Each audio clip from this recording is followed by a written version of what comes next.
પ્રજા પરેશાન છે। પ્રજા બેચારી ટેક્સ ભરે છે પણ પ્રજાને પ્રાથમિક સગવડ એવા શુદ્ધ અને પૂરતા પ્રેશરથી પાણી પ્રાપ્ત થતું નથી, તો સારા રસ્તા સહિતની સગવડો પણ પ્રાપ્ત થતી નથી। તંત્ર લોકોની રક્ષા માટે હેલ્મેટ પહેરવાનો આગ્રહ કરે છે, પણ બીજી તરફ બિસ્માર રસ્તાઓથી પણ અકસ્માતો થતા હોય છે અને લોકોની સુરક્ષા માટેના હેલ્મેટ સહિતના અન્ય પગલાઓ સંપૂર્ણ અકસ્માત રોકવામાં કે લોકો ઇજાગ્રસ્ત ન થાય તે બાબતે સાર્થક થતા નથી। વાહન ચલાવતા દરમિયાન લોકો સુરક્ષિત રહે માટે સારા રસ્તા પણ ખૂબ જ આવશ્યક છે, પણ વડોદરામાં મોટાભાગના વિસ્તારોમાં ખરાબ રસ્તાના કારણે લોકોને મુશ્કેલીનો સામનો તો કરવો જ પડે છે, પણ અકસ્માત પણ થાય છે। તે વાત તંત્ર વિસરી જતું હોય તેમ લાગે છે। આપણી ટીવી સ્ક્રીન ઉપર જોવા મળતો આ રસ્તો કોઈ આંતરિયાળ વિસ્તારનો નથી, પણ કહેવાતા સ્માર્ટ સિટી વડોદરાના બિલ વિસ્તારનો છે। રસ્તા ઉપર ઠેર ઠેર ખાડા છે। બિલ જવાના રોડ ઉપર પડેલા ખાડાથી નાગરિકો પરેશાન થઈ રહ્યા છે। વાહન ચાલકોને વાહન ચલાવવામાં ભારે મુશ્કેલીઓ પડી રહી છે।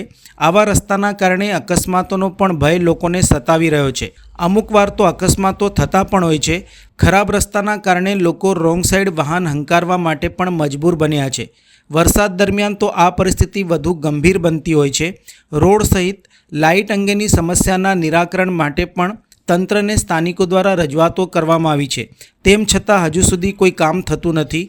પરિણામે સ્થાનિકો હેરાન પરેશાન થઈ રહ્યા છે, જેથી વહેલી તકે બિસ્માર રસ્તાની સમસ્યાનું નિરાકરણ લાવવામાં આવે તેવું લોકો ઈચ્છી રહ્યા છે। રોડમાં ગાડી ચલાવવામાં તકલીફ પડે છે, એક કલાક ખાડા છે પૂરા રોડ પર, રોંગ સાઈડ કરીને આવવું પડે છે અમને 1 વર્ષથી, કેમ કે ત્યાંથી લઈને આ બિલ ચોકડીથી લઈને બિલ ગામ તક બહુ રોડની પરિસ્થિતિ ખરાબ છે। શું કહેશો તંત્રને? આ થોડુંક જલ્દી થઈ જાય તો સારું।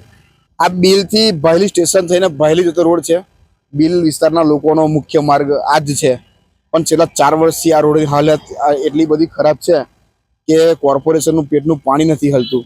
આ વોર્ડ નંબર 12નો વિસ્તાર છે। વોર્ડ નંબર 12 વાર્ષિક 200 કરોડથી વધુ આવક થતો વોર્ડ છે, તેમ છતાં પણ અહીં સુવિધાનું અમે મીંડું છે। અહીં કોઈ પ્રકારની સુવિધાઓ નથી। સ્ટ્રીટ લાઇટ પણ ચાલુ નથી ઘણા એરિયામાં, અને બિલમાં કોઈ પણ એરિયા એવો નથી કે જ્યાં સારો રોડ હોય। ખૂબ જ દયાજનક પરિસ્થિતિમાં બિલવાસીઓ રહી રહ્યા છે, અને બિલથી કલાલી જાઓ એ રોડ તો આના કરતાં વધુ ભયંકર છે। હું મીડિયાના મિત્રોને પણ વિનંતી કરીશ કે વારા પરથી આવે અને બિલના તમામ રોડનું કવરેજ કરે તો અંદાજો આવે કે કોર્પોરેશનની કામગીરી કેવી છે।